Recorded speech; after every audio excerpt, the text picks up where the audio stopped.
Bonjour et bienvenue à la leçon de la multiplication et la division des nombres rationnels. Cette fois-ci, on va voir aussi les négatifs. Alors, première chose que je vais vous demander, c'est qu'est-ce qu'il faut un dénominateur commun? Non. Alors, beaucoup plus de travail si vous essayez de le faire comme ça et les élèves ont tendance à faire une grande faute. Alors, on ne va pas utiliser un dénominateur commun. Les étapes sont en fait pas si compliquées que l'addition et soustraction. Alors, la première chose qu'il faut faire, c'est si possible, changer en forme impropre. On a fait ça avec l'addition et la soustraction. Après ça, on va multiplier les numérateurs, multiplier les dénominateurs, simplifier si possible, et comme toujours, laisse en forme propre ou impropre.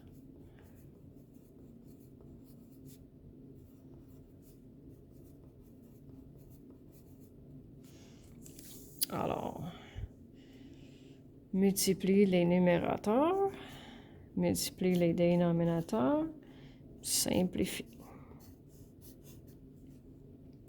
Change en forme impropre. 2 fois 2, ça donne 4, plus 1, ça donne 2. Multiplie les numérateurs, multiplie les dénominateurs, c'est déjà simplifié. Quand on a un entier, qu'est-ce qui arrive? Est-ce que négatif 2, c'est la même que négatif 2 sur 2? Non. Négatif 2, si on veut l'écrire en forme de fraction, on l'écrit comme ça. Alors, multiplie les numérateurs, multiplie les dénominateurs. Est-ce que c'est simplifié? Premièrement, non. On sait qu'il y a quelque chose qui se divise également en 6 et 10. Et on sait aussi que négatif divisé par un négatif, ça donne positif. Alors, réponse finale, 5 sur 3. Et j'ai inclus le dernier exemple parce que si vous voulez, vous avez l'option de faire négatif 45 sur 450 et de le simplifier. Et ce que je vais vous dire fonctionne uniquement pour la multiplication et pas les autres opérations. Alors, vous avez l'option de prendre un numérateur et un dénominateur et de les simplifier. Alors, 9 divisé par 18, ça c'est la même chose que 1 demi. Et négatif 5 sur 25, c'est la même chose que négatif 1 sur 5. Maintenant, on peut les multiplier 1 fois négatif 1. Et on a fini.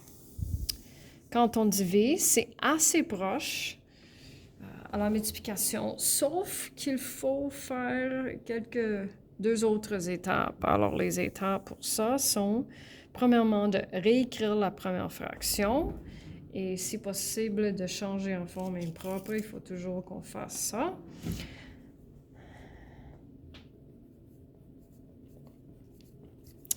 Ensuite, on change la signe de division à une signe de multiplication. Et j'espère, je ne sais pas, mais j'espère que quand vous étiez plus jeune, vous auriez pu jouer, que vous avez joué avec la façon que ça fonctionne, avec les exemples simples. Ensuite, il faut qu'on écrive la réciproque. Et ça, c'est quand on change le numérateur et le dénominateur. On dit flip. Les élèves vont me dire, oh, est-ce que ça, c'est quand on flip la fraction? Oui, réciproque, c'est bien sûr plus un mot de mathématiques. Et après, on suit les étapes pour multiplier les fractions.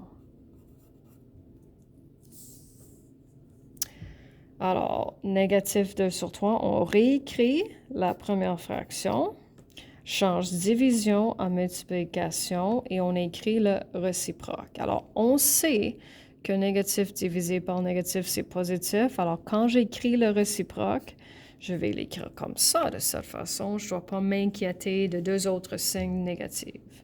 Multiplie les numérateurs, multiplie les dénominateurs. C'est déjà simplifié. Alors, 5 fois 2, c'est 10, plus 1, c'est 11, mais la fraction est négative. Alors, vous avez l'option d'aller tout de suite à la multiplication et la réciproque, mais vous pouvez aussi montrer une autre étape. 4 fois 1, c'est 4, plus 1, c'est 5. Alors, ce n'est pas nécessaire de montrer cette étape. Vous pouvez tout de suite aller à multiplication comme ça. Négatif 44 sur 25, déjà simplifié. Et le dernier, négatif 9 sur 2, divisé par 10. N'oubliez pas que c'est 10 sur 1 en tant que fraction originale. Alors, quand on écrit réciproque, il faut qu'on renverse le numérateur et le dénominateur. Et